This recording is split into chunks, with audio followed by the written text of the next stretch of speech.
This video is going to be on two different questions from the 7.3. So this is question number 8, and again, your numbers might look different, but the way you solve is still the same.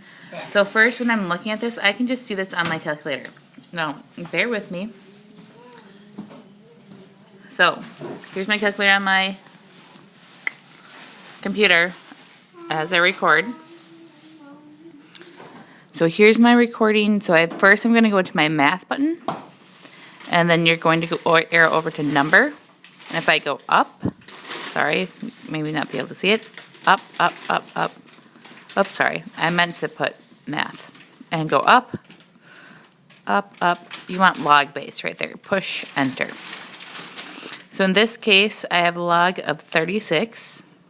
And then I can arrow over of 6. So my answer for this one would be 0.5. That's my answer for question number 8.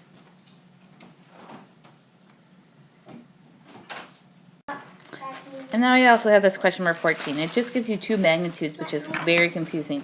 But you have to use this equation right here to help you solve it.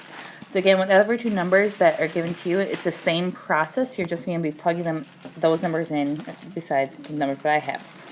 So I have log of intensity 1 over intensity 2 is going to be equal to your magnitude 1, so that's 7.8, subtract 3.2. So what this is saying is this is what we want to figure out. We want to figure out what that intensity 1 over intensity 2 is. So 7.8 minus 3.2 would give me 4.6. Now we have a change of base. So if we have log base b of x is equal to y, we can rewrite that as exponential.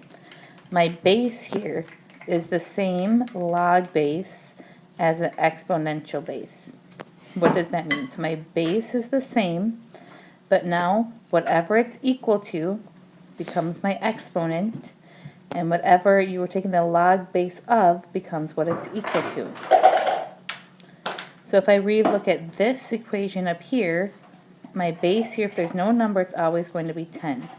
So this will be equal to 10, and what it is equal to is my 4.6. That becomes my exponent, and that will be equal to my number I am looking for. So for this problem, if I did 10 to the 4.6 in my calculator, I would get this number. Now this program is very finicky. I can't remember what I was supposed to round to, but let's say if I rounded to this, it would be 39,810.7171.